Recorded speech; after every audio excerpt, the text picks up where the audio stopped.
point of the article, the reason they published the article, is to attack Vladimir Putin in Russia and to attack the Bolivarian governments. And it's talking about the new rise of authoritarianism around the world. And it gives us this lovely paragraph here, and I'm going to read it to you.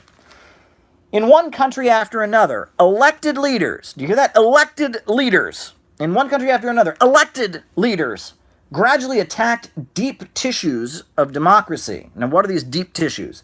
The independence of the courts, the business community, the media, civil society, universities, and sensitive state institutions like the civil service, the intelligence agencies, and the police.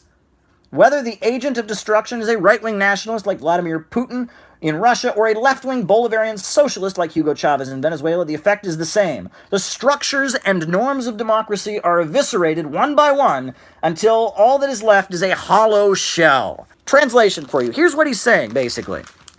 In all these countries, all these institutions that he named, right? The courts, civil society, the universities, sensitive state institutions, intelligence agencies, the police, all of them de facto are supposed to serve Wall Street and London, right? The courts are supposed to rule in favor of Wall Street and London. The business community is supposed to be, submissive so Wall Street and London corporations can come in there and dominate the economy. The police are supposed to, arrest people who go on strike and enforce the will of international corporations.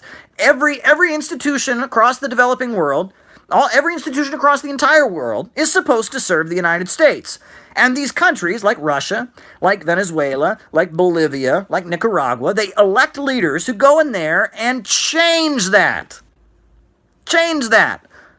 So, lo and behold, people around the world want their courts and their business community and their civil society institutions and their universities not to serve Wall Street and London anymore. They want them to serve the domestic population. So a leader that they elect comes in there and changes that. That is dictatorship. This is crazy to me, right? They're basically saying that the natural order, the way things are supposed to be, is the USA and Wall Street and London having a global monopoly and running the world, right? And when all these institutions like universities, like police, like courts, like when they stop serving the West, when they stop serving Wall Street and London, they're no longer independent. When they're doing what they're supposed to do, they rule in, anybody let's talk about it, right?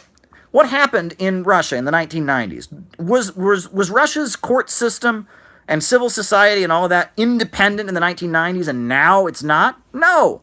Boris Yeltsin's government was working for Wall Street. It was working for Bill Clinton. And they went in there and they gutted the country like crazy. The population was overwhelmingly against the economic reforms that were forced on Russia in the 1990s. However, the courts and the universities and the civil society all enforced the will of Wall Street. Right? That's back when they were independent. And then, as things changed, as the country moved away from that, as Putin got in there and started restructuring the economy, now those institutions serve Russia. So, they're no longer independent. They're independent when they do what Wall Street wants. Venezuela, same story. In the 1990s in Venezuela, was the Venezuelan court system independent when it blocked people from going on strike? When it put communists in jail? Were the police independent? Were the universities independent when they pushed free market ideology and said that the United States was great and that the communism was evil? Were these universities they were all independent? They're independent if they do what Wall Street and London say. And they're then all of a sudden becoming dictatorial and authoritarian when they start doing what is in the interests of Venezuelans, right? This is really shocking here. All over the world. What he's saying here is all over the world, the courts, the universities, the policing agencies, they're all supposed to serve Wall Street and London. And when they stop doing that, the country's becoming a dictatorship, even if they do it because of elected leaders. No one disputes that Vladimir Putin won the elections. No one in their right mind can dispute that Hugo Chavez and Bolivarianism won the elections. But when elected leaders get in there and change the nature of the political system so that it doesn't de facto allow the rule of Wall Street and London, that's dictatorship, right? Democracy is dictatorship. That's what he's saying. He's saying that the will of the people being enacted in Russia and in Latin America is dictatorship. If the people want the courts and the universities and the policing agencies and civil society and business to change, and they elect a leader who will change it, that's dictatorship. It's democracy as long as the West wins, and it's dictatorship as when people they don't like win. He's saying that, right? Elected leaders. I mean, it can't get more blatant. They're basically admitting here that if you change the nature of the way these institutions work, all of a sudden they're no longer independent. They can't make it more blatant. I'm fired up about this because it's like so many people I know will read this stuff and just digest this garbage.